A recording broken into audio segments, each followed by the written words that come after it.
Half piece ಆಗೋಷ್ಟು aloe vera ತಗೊಂಡಿದ್ದೀನಿ, peel of ಮಾಡಿಟ್ಕೊಂಡಿದ್ದೀನಿ. ಒಂದು ಹಿಡಿಯಷ್ಟು ತುಳಸಿ ಅಂಡ್ ಹಾಗೆ ದಾಸವಾಳದ ಹೂವು 15 ಎಲೆ ತಗೊಂಡಿದ್ದೀನಿ. ನೆಕ್ಸ್ಟ್ ಬಂದು ಇದು ರೋಸ್ಮೆರಿ ಲೀವ್ಸ್, ಡ್ರೈ ಲೀವ್ಸ್ ತಗೊಂಡಿದ್ದೀನಿ. ಒಂದು 3 ಸ್ಪೂನ್ಸ್ ತಗೊಂಡಿದ್ದೀನಿ. ಅಂಡ್ ಬ್ಲಾಕ್ ಕಲೋಂಜಿ, ಇದು ಕಪ್ಪು ಜೀರಿಗೆ ಅಂತ ಅಂತಾರೆ, ತುಂಬಾ ಒಳ್ಳೆಯದು ಹೇರ್ ಗ್ರೋತ್ಗೆ. ಅಂಡ್ ಇದು ಬ್ರಿಂಗರಾಜ್ ಡ್ರೈಡ್, ಇದನ್ನ ನಾನು ಆನ್ಲೈನ್ ಅಲ್ಲಿ ಪರ್ಚೇಸ್ ಮಾಡಿದ್ದು. ನಿಮಗೆ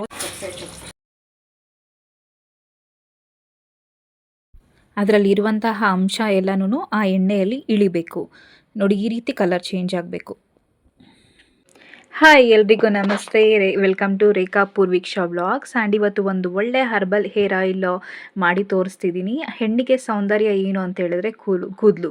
ಆ ಕೂದಲು ದಟ್ಟವಾಗಿ ಅಂದವಾಗಿ ಬೆಳೆಯಲು ರೆಸಿಪಿ. ಹಾಫ್ ಪೀಸ್ ಆಗೋಷ್ಟು ಆಲೋವೆರಾ ತಗೊಂಡಿದ್ದೀನಿ, ಪೀಲ್ ಆಫ್ ಮಾಡಿಟ್ಕೊಂಡಿದ್ದೀನಿ. ಒಂದು ಹಿಡಿಯಷ್ಟು ತುಳಸಿ ಅಂಡ್ ಹಾಗೆ ದಾಸವಾಳದ ಹೂವು 10-15 ಎಲೆಗಳು ತಗೊಂಡಿದ್ದೀನಿ. ಅಂಡ್ ಒಂದು ಹಿಡಿ ಆಗೋಷ್ಟು ಕರ್ಬೇವಿನ ಸೊಪ್ಪು, ಒಂದು ಹಿಡಿ ಆಗೋಷ್ಟು ಬೇವಿನ ಸೊಪ್ಪನ್ನ ತಗೊಂಡಿದ್ದೀನಿ. ಅಂಡ್ ಅರ್ಧ ಈರುಳ್ಳಿ ಕಟ್ ಮಾಡಿ ಇಟ್ಕೊಂಡಿದ್ದೀನಿ. ನಿಮಗೆ ಸಾಂಬಾರ್ ಈರುಳ್ಳಿ ಸಿಕ್ಕಿದ್ರೆ ಚಿಕ್ಕದಾಗಿ ಸಿಗುತ್ತೆ ನೋಡಿ, ಅದು ಸಾಂಬಾರ್ ಈರುಳ್ಳಿ. ಅದು ಸಿಕ್ಕಿದ್ರೆ ಆದಷ್ಟು ಅದನ್ನೇ ಯೂಸ್ ಮಾಡಿ, ತುಂಬ ಒಳ್ಳೆಯದು ಹೇರ್ ಗ್ರೋತ್ಗೆ. ಆ್ಯಂಡ್ ಇದು ದಾಸವಾಳದ ಹೂವು ಒಂದು 10 ಹೂವು ತೊಗೊಂಡಿದ್ದೀನಿ. ಈ ರೀತಿ ಚಿಕ್ಕದಾಗಿ ಬಿಡಿಸಿಟ್ಕೊಂಡಿದ್ದೀನಿ. ಆ್ಯಂಡ್ ನೆಕ್ಸ್ಟ್ ಬಂದು ಇದು ರೋಸ್ಮೆರಿ ಲೀವ್ಸ್, ಡ್ರೈಡ್ ಲೀವ್ಸ್ ತೊಗೊಂಡಿದ್ದೀನಿ. ಒಂದು 3 ಸ್ಪೂನ್ಸ್ ತೊಗೊಂಡಿದ್ದೀನಿ. ಆ್ಯಂಡ್ ಬ್ಲ್ಯಾಕ್ ಕಲೋಂಜಿ, ಇದು ಕಪ್ಪು ಜೀರಿಗೆ ಅಂತ ಅಂತಾರೆ, ಇದು ತುಂಬಾ ಒಳ್ಳೆಯದು ಹೇರ್ ಗ್ರೋತ್ಗೆ. ಆ್ಯಂಡ್ ಇದು ಬ್ರಿಂಗರಾಜ್ ಡ್ರೈಡ್, ಇದನ್ನು ನಾನು ಆನ್ಲೈನಲ್ಲಿ ಪರ್ಚೇಸ್ ಮಾಡಿದ್ದು. ನಿಮಗೆ ರೋಸ್ಮೆರಿ, ಬ್ರಿಂಗರಾಜ್ ಎಲ್ಲ ನಿಮಗೆ ಸಿಗಲಿಲ್ಲ ಅಂತ ಹೇಳಿದ್ರೆ ನೀವು ಆನ್ಲೈನಲ್ಲಿ ಪರ್ಚೇಸ್ ಮಾಡ್ಬೋದು. ಆ್ಯಂಡ್ 3 ಸ್ಪೂನ್ಸ್ ಆಫ್ ಮೆಂತ್ಯ ತೊಗೊಂಡಿದ್ದೀನಿ, ಮೆಂತ್ಯ ಕಾಳು ತೊಗೊಂಡಿದ್ದೀನಿ. ಆ್ಯಂಡ್ ನೆಕ್ಸ್ಟ್ ಬಂದು pure coconut oil, cold pressed. And next stove on ಮಾಡಿ ಕಡಾಯಿ ಇಟ್ಟಿದ್ದೀನಿ ಬಿಸಿ ಆಗೋದಕ್ಕೆ. ನೆಕ್ಸ್ಟು ಇದಕ್ಕೆ ಆಯಿಲ್ ಹಾಕಿ ಎಲ್ಲ ಐಟಮ್ಸ್ನ ನಾನು ತೋರಿಸಿದ ಎಲ್ಲ ಐಟಮ್ಸ್ನ 1 by 1 ಎಲ್ಲನೂ ಹಾಕ್ಕೊಳ್ಳೋಣ. ಆ್ಯಂಡ್ ಆ್ಯಕ್ಚುಲಿ ಗೈಸ್, ಇಲ್ಲೊಂದು ಕ್ಲಿಪ್ಪಿಂಗ್ ಮಿಸ್ ಆಗಿದೆ. ನಾನು ಎಲ್ಲ ಆಯಿಲಲ್ಲಿ ಹಾಕಿದ್ದು ಐಟಮ್ಸ್ನೆಲ್ಲ ಹಾಕಿದ್ದು ಕ್ಲಿಪ್ಪಿಂಗ್ ಬಂದು ಮಿಸ್ ಆಗಿದೆ ನೋಡಿ.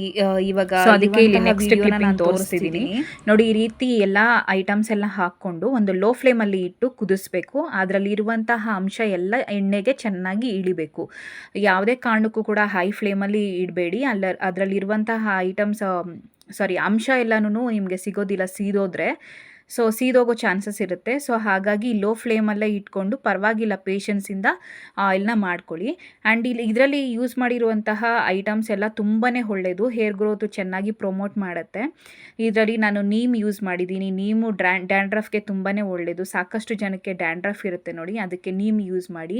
ಆ್ಯಂಡ್ ಮೆಂತ್ಯ ಕಾಳು ತುಂಬಾ ಹೇರ್ ಗ್ರೋತು ತುಂಬಾ ಚೆನ್ನಾಗಿರುತ್ತೆ. ಆ್ಯಂಡ್ ಆಲೋವೆರಾ ಯೂಸ್ ಮಾಡಿದ್ದೀನಿ, ಒಂದು ಒಳ್ಳೆ ಕಂಡೀಷ್ನರ್ ಆಗಿ ವರ್ಕ್ ಮಾಡುತ್ತೆ. ಆ್ಯಂಡ್ ದಾಸವಾಳದ ಹೂ ಕೂಡ ಒಂದು ಒಳ್ಳೆ ಕಂಡೀಷ್ನರ್ ಆಗಿ ವರ್ಕ್ ಮಾಡುತ್ತೆ. And curry leaves, hair black ಆಗಿ ಕಪ್ಪಾಗಿ ಇರೋದಕ್ಕೆ, ಹೆಚ್ಚು ಕಾಲ ಕಪ್ಪಾಗಿ ಇರೋದಕ್ಕೆ ಯೂಸ್ ಆಗುತ್ತೆ. ಆ್ಯಂಡ್ ನೆಕ್ಸ್ಟ್ ಇಲ್ಲಿ ಇದನ್ನು ನಾನು ಆಯಿಲ್ನ ಪ್ರಿಪೇರ್ ಆದಮೇಲೆ ಒಂದು ಗ್ಲಾಸ್ ಬೌಲ್ ತೊಗೊಂಡಿದ್ದೀನಿ. ಗ್ಲಾಸ್ ಬೌಲ್ಗೆ ನಾನು ಅದನ್ನು ಸ್ಟ್ರೈನ್ ಮಾಡ್ಕೊಳ್ತಾ ಇದ್ದೀನಿ. ಈ ರೀತಿ ಸ್ಟ್ರೈನ್ ಮಾಡ್ಕೊಂಡು, ಆ್ಯಕ್ಚುಲಿ ಸ್ಟ್ರೈನರ್ ನೀವು ಬೇರೆದನ್ನು ಯೂಸ್ ಮಾಡಿ, ಇದ್ದಿದ್ದಿದೆ, ನಾನು ಇದು ಯೂಸ್ ಮಾಡ್ತಾ ಇದ್ದೀನಿ. ಆ್ಯಕ್ಚುಲಿ ಚಿಕ್ಕದಿತ್ತು, ಸೊ ಇದು ದೊಡ್ಡದು ಇದೇ ಥರ ಇತ್ತು, ಸೊ ಅದಕ್ಕೋಸ್ಕರ ಇದೇ ಯೂಸ್ ಮಾಡ್ತಾ ಇದ್ದೀನಿ.